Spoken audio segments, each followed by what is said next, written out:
जादू? हाँ जादू। अरे भाई नाटक एक जादू ही तो है। नाटक एक जादू? कहना क्या चाहते हो? यही बात है, नाटक में कितना आकर्षण होता है। देखो अब अंदर की बात बताऊं, ये नाटक की जादूगिरी हमारे देश से ही शुरू हुई। आज से 2500 साल पहले, हाँ, जब बाकी देशों में लोग गुफाओं में डरे डरे छुपे छुपे से रहते थे, तब हमारे यहाँ नाटक खेला जाता था। और जानते हो नाटक के आधार को क्या कहते हैं? क्या? नाट्य शास्त्र, यानी पंचम वेद। पंचम वेद? ये 4 वेदों के बारे में तो सुना था, लेकिन पंचम वेद के बारे में तो कभी सुना ही नहीं। सुनाता हूँ। अबे तेरे जैसों के चक्कर में हमारी संस्कृति और सभ्यता सब पिछड़ गई है। ओहो, माते भाषण नहीं, पंचम वेद के बारे में बताओ। चतुर्वेद और अथर्ववेद तक आते आते हमारे पुरखों ने क्या कुछ नहीं जान लिया था।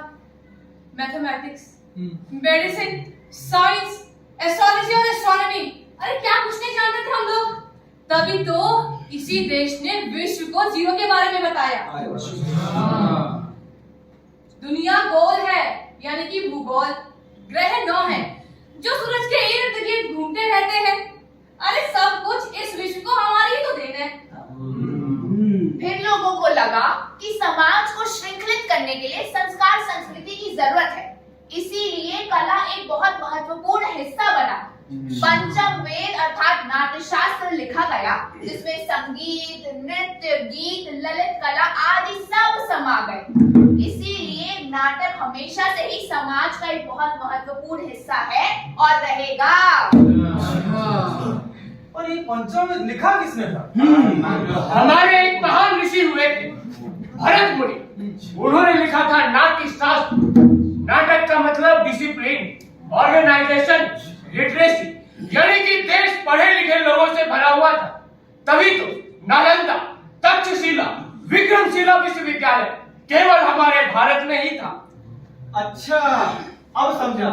हमारे पास ज्ञान था, इसीलिए हम धनी थे, इसीलिए हमें सोने की चिड़िया कहा जाता था। विदेश से लोग यहाँ पढ़ने आते थे, हमारे विश्वविद्यालय। फिर गड़बड़ कहाँ हुई? 400 साल पहले एक साल के अभाव से अखंडता नहीं रही। तो फिर हमने वो मुकाम खो दिया सामाजिक बुराइयों के कारण। हाँ, जैसे आलस, नशा, अहंकार, बुराइयों में रत हो जाना, आपस में लड़ना। इसलिए हर व्यक्ति को इन बुराइयों को दूर करने के लिए एक साथ आना होगा। अगर व्यक्ति मजबूत तो परिवार मजबूत, और अगर परिवार मजबूत तो समाज मजबूत, और समाज मजबूत तो मजबूत।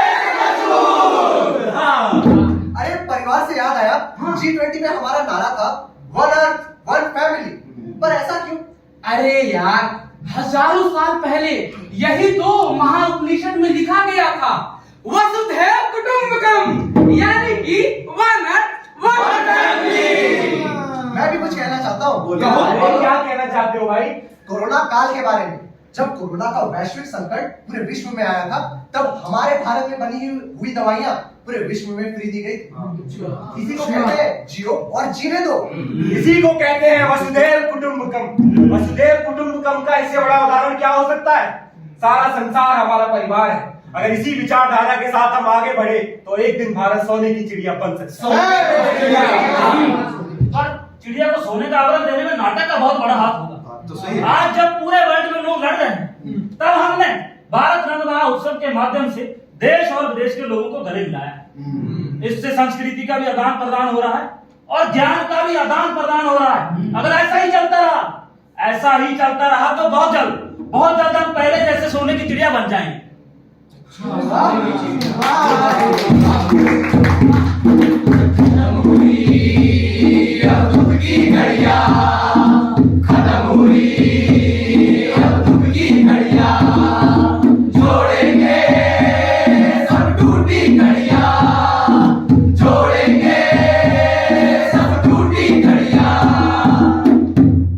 अरे बंद कर, बहुत हो गया।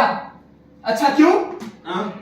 ये बताओ, सोने की चिड़िया बनने के लिए हमें किन किन विषयों पर लोगों को जागरूक करना होगा?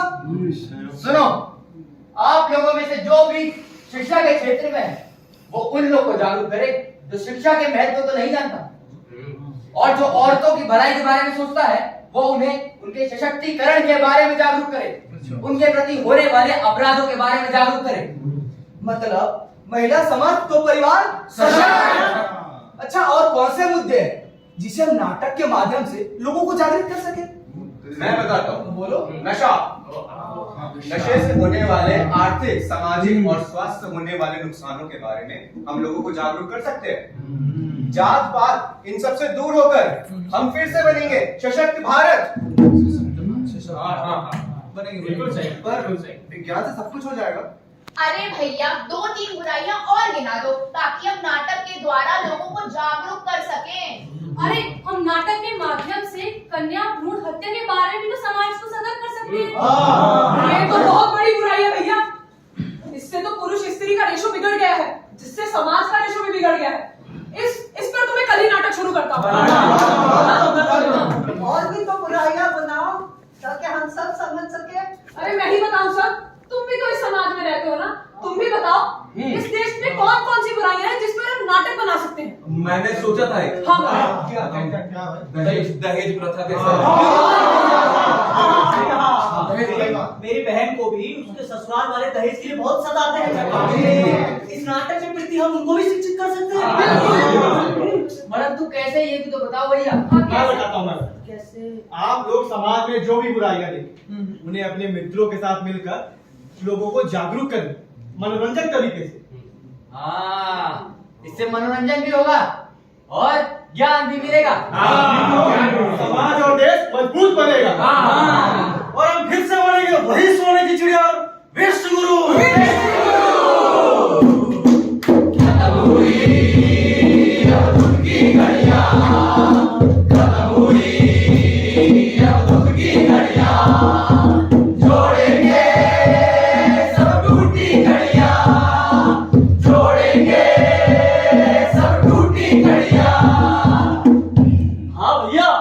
नाटक तो बड़े ही कमाल का माध्यम है ना, जिससे हम मनोरंजक तरीके से लोगों को ज्ञान दे सकते हैं और साथ ही उनका मनोरंजन भी कर सकते हैं। और इससे ज्ञान और तरक्की के माध्यम से हम अपने देश को विकसित भारत बना सकते हैं। कुटुंबकम का जो भारत का विचार है उसे साकार करेंगे और 2047 तक भारत स्वतंत्रता के 100 वर्ष मनाएगा। ये भारत के इतिहास का वो कालखंड है जब देश एक लंबी छलांग लगाने जा रहा है। एक निर्धारित समय सीमा में इतनी लंबी छलांग लगाई कि ये विकसित राष्ट्र बन गया। तो भैया यही समय है और सही समय है। यही समय है, सही समय है। सही समय कैसे है कि ये राष्ट्रीय नाट्य विद्यालय है ना, ये अभी कर रहा है वो भारत रंग महोत्सव। भारत रंग महोत्सव मतलब भारत जन रंग महोत्सव। लगे हाथ प्रण कर लेते हैं हम लोग। जिसमें हम अपनी संस्कृति को जानेंगे, अपनी मजबूतियों को जानेंगे और पंच प्रण के साथ विकसित भारत की ओर अग्रसर होंगे, जिसमें रंगमंच का बहुत बड़ा योगदान होगा। चलो इस सपने को हम सब भी पंचप्रण की शपथ ले। आइए आप सब भी हमारे साथ दोहराइए।